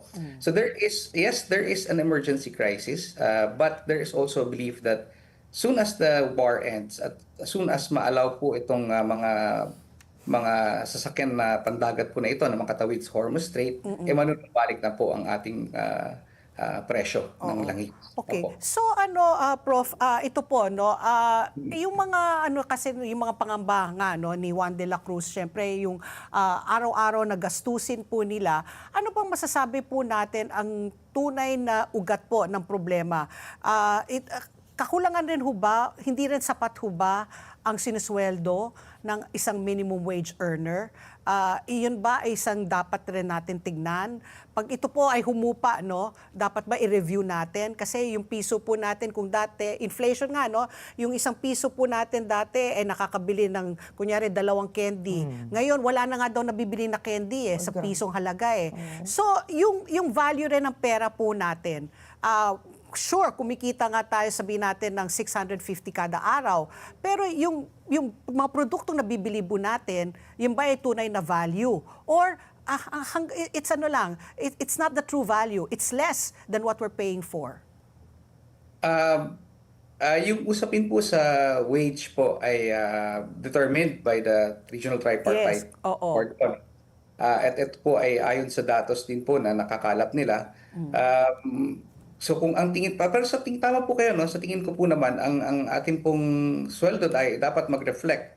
Although ang sinasabi po ng mga ekonomista dito is that yung of course the basis will be the benchmark rates that's set by the BSP na kung ang inflation ay nakikita nila na wayward, ano po, nararamdaman natin ng talagang hindi natin kakayanin, we will of course have to demand for higher wages. Opo, yun po ang sinasabi naman na dynamics niyan kapag karamdam ng tao na hindi na sapat ang kanilang kinikita, we will have to demand for higher wages. So nagiging cyclical po siya. Oo. But yun na nga, yung value po ng ating piso, kumbaga yung 650 or yung 100 pesos po ba natin, talagang nakakabili ba tayo ng worth 100 pesos? Or nag-diminish na rin po yung value ng piso? Dahil nga yung exchange rate, 'di ba, inflation, lahat po ito. Yun po ang rinireklamo nila eh. What your thoughts po, sir? Ma'am, right now po, no, we're still waiting for the bigger fundamentals po in terms of economic etong financial kumbaga exchanges natin ano po. But yes, you're correct po. No? Dating nakakabili ng 100 na 2 litro probably ng gasolina, ay hindi na po makakabili ngayon ng 2 litro. 80 pesos na po yata ang Gasolina. Oo, diesel, lampas, na. Oo. Imbes na may supli ka na 50 pesos, 20 pesos na lang ang iyong supli. So yan po talaga ay nararamdaman po yan, no? Dahil napakamahal na po ng gasolina. But how this will connect, how the system will correct it, yun po yung hinihintay natin at yun din po inaabangan namin na paano ba natin makokorek ito. Ito pa yung mapapabuti pagka nawala na yung gera, baka naman manatili ito even after because of world dynamics po, no, yung ating trade dynamics. Yan po hinihintay po natin habang nagaan. Wait and see Wait and see tayo, talaga no? tayo no? Oo. Ito po sa akin po, Prof, no, narinig naman po natin ang ating Pangulong Bongbong Marcos na talagang nagpatawag na siya ng it's a time para sa isang bayanihan talaga. Dahil hindi naman talaga kaya ng gobyerno lamang, talagang bayanihan po ng buong bansa. No? Ano po yung mga siguro masasuggest nyo bilang isang bihasa po sa political economy, no, na paano po talaga tayo makakapag-contribute sa tawag ng bayanihan sa gitna ng krisis na ito? Ma'am, ang ano po, no, talagang ang immediate need po kasi natin talaga ay yung gasolina, I mean crude oil, yung diesel, no, ay yung oil, no po. And yes, we have to be able to move to different places po, no. Pero kung hindi po siguro importanteng biyahe, pagpaliban na lang muna po natin at tayo ay magtipid sa petrolyo, ano po. Kasi po ang dahil sabi ko po ay supply driven po, no, yung ating inflation. Kapag mas marami pa rin tayong hinihingi at kinakailangan bilhin na langis, definitely po, no, tataas po yung presyo dahil inelastic. Kumbaga, mas mahal, mas marami tayong kailangan bilhin, and mas konti lang nagtitinda, mas mahal po natin kailangan mabili or ma-replenish yung anuman pong ginagastos natin. So kung hindi po natin kailangan magbiyahe and we need to cut on our trips, siguro po bawas-bawasan muna po natin yung pagbiyahe. Pagpapasyal, oo. Paglamierda. Paglamierda. Oo. Sabi rin po ng DOE na kung sakasakali po that we can reduce our temperature sa air conditioning po natin to 24 degrees. Maganda rin po na i-reduce na lang din natin sa 24 degrees instead of 18 degrees para mas konti po yung maging reliance natin. Opo. Para nag-aircon pa tayo kung nag-24 lang, magbentilador ka na lang. Pero Professor Mark, ito po yung katanungan ko. Yung piso po natin, no, sumadsad na lowest na, lumampas na po sa 60. Parang last week, nag-60-10. Inaasahan nyo po ba na sasadsad pa ito mas lalo? Tapos when they say BSP is going to increase the interest rate, ito ba, iinganyo ba nila ang mga tao na may konting surplus, may konting savings ilagay sa bangko? Tataasan rin ba nila yung interest rates? Paano po yan? Ang utang, pag umutang ka sa bangko, mas mataas na rin ang interest rate? Paano po yun? Generally po, kapag po gusto nyong i-curb yung inflation, para pababain yung inflation, ang sinasabi po nila is nagtataas ng interest rates ang BSP. Ang dahilan po niyan is that para dun sa mga hindi naman kailangang umutang muna, ayaw ko munang bumili ng kotse, dahil mataas ang bibili ako ng kotse pero dahil mataas ang interest rate, hindi muna ako bibili ng kotse. Oo. Or mag-expand ako ng aking negosyo, magdadalawang isip muna ako bago ako umutang para magdagdag ng negosyo. So yan po, inaasahan po nila na pag tinaas ang interest rate, somehow it dampens or yung inflation po medyo na-tame.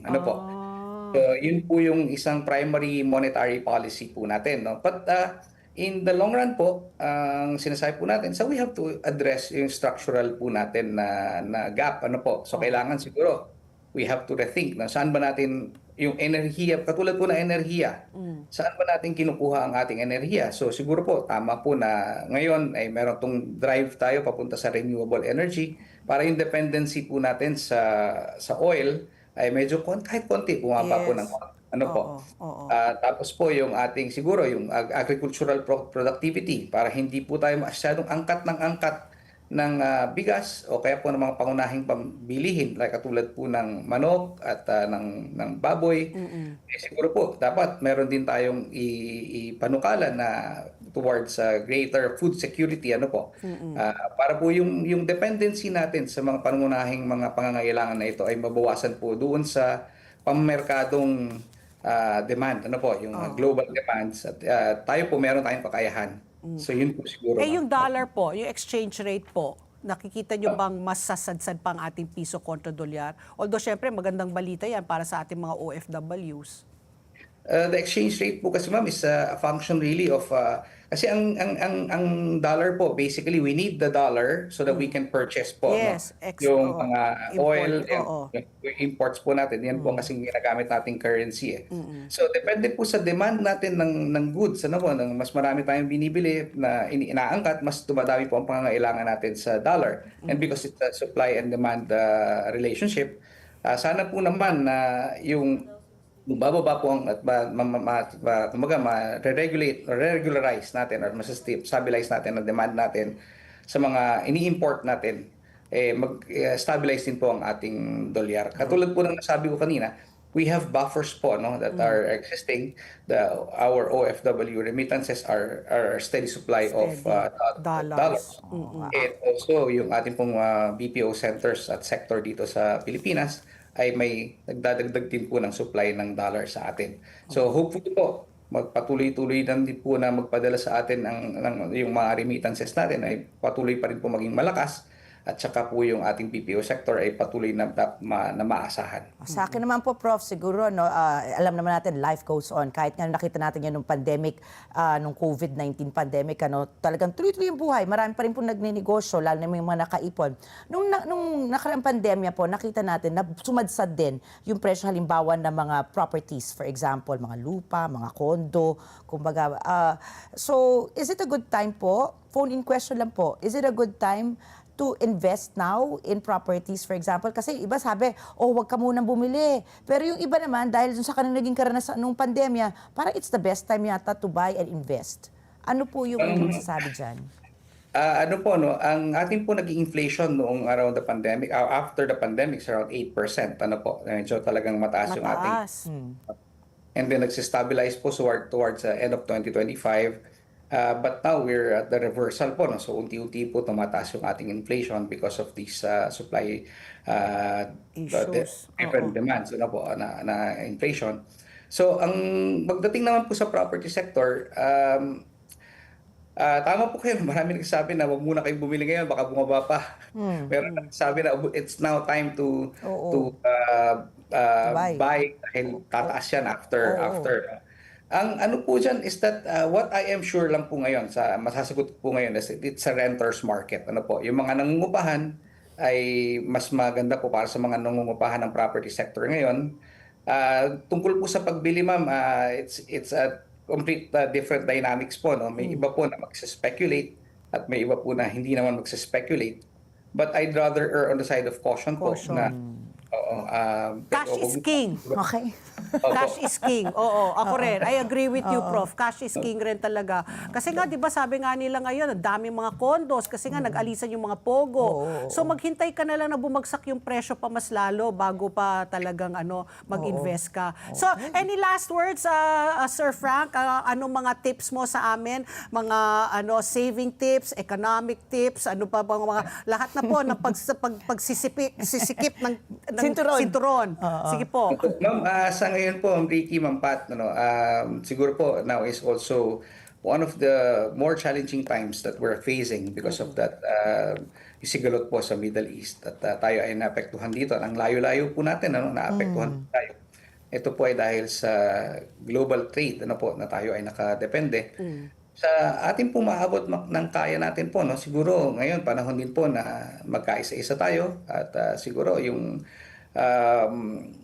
pagtitipid pagdating sa fuel, wag muna magliwaliw kung hindi naman pangangailangan or hindi naman kailangan mag-joyride at magmasyal-masyal ng hindi naman importante. Siguro po konting pagtitipid pagdating po sa paggamit natin ng tubig also, ng water, tsaka po ng electricity. Yan po, malaking bagay na po yan, para makabawas po tayo dun sa demand natin for this imported goods. Ang maliit po na bagay na yan, makakadagdag po yan kung sabay-sabay po nating obserbahan. Oo nga, oo. So, even if it's small, it all adds up talaga at the end. Maraming salamat po, Sir Frank. Thank you very much. I hope this is not the last time we will have you on the show. Thank you for your insight, for your tips po. And hopefully, things will just really get better. Parang feeling ko sadsad na sadsad tayo. There's no way to go but up. Nowhere to go but up. Positive thinking. Thank you very much po, Sir Frank. Maraming salamat po, Ma'am Pat, Ma'am Ricky. Ayan po si Sir Frank Gonzaga, Special Lecturer po on International Political Economy mula po sa Polytechnic University of the Philippines. At ang oras, alas 9:55 na po ng umaga. Mag-showbiz pasilip naman po ngayon. Nako, dito po sa mga mahihilig sa mga BTS sa Army. Ito, Pinoy Armies nakisabay po sa pagsalubong sa BTS. Nagpakita po ng matinding suporta ang libo-libong Pinoy fans o ang mga tinaguriang Armies sa engrandeng pagbabalik ng global K-pop supergroup na BTS. Ayan po sa inyong video, yan po sa Seoul, Diyan po ginawa yan sa Korea. Sa iba't ibang bahagi po ng bansa, nag-organisa ang mga tagahanga ng watch parties, streaming events at theme gatherings bilang pagsalubong po sa kanilang comeback matapos po ang mahabang hiatus. Naging emosyonal din ang maraming Filipino fans habang muling napanood ang kanilang mga idolo at agad itong ibinahagi sa social social media. Samantala, lalo pang umigay ang pagbabalik ng grupo matapos nilang muling patunayan ang kanilang global dominance. Ayon po sa ulat, winasak ng BTS ang sarili nilang mga record sa streaming at viewership sa loob lamang ng maikling panahon mula nang ilabas ang kanilang bagong proyekto. Dahil dito po, mas tumibay pa ang suporta ng kanilang fanbase sa Pilipinas at sa buong mundo. Inaasahan naman po ng mga Pinoy armies ang mas lalo pang exciting na kaganapan, lalo na inaabangan ang planong Philippine comeback ng BTS sa March 2027. Wow. I will bet sa Philippine Arena I'm yan. sure. Alam mo, after our interview with Prof, na-miss ko si Attorney Bong ng Philippine Arena. Aba, si Attorney Bong, ang laki ng pinayat. Ang gwapo-gwapo ni Attorney Bong Chodoro. Bong Chodoro, dapat magkita po tayo. I-share nyo ang inyong beauty Na secrets. Hindi na daw siya nagre-rise. Wow. Diba? Grabe talaga ang at willpower. least, ambag niya yun sa ating food, So, ayan na nga, food security. magtipid-tipid sa kanin. Huwag na kayong kumain ng kanin. At ang oras, alas 9:57 na po. Ang ating sambayanan, pinusuan natin po. Ano ang maiaambag ninyo sa bayanihan na panawagan po ng Pangulo? Ricky, Yes. basahin po natin. Siyempre. Hindi, panoorin po natin.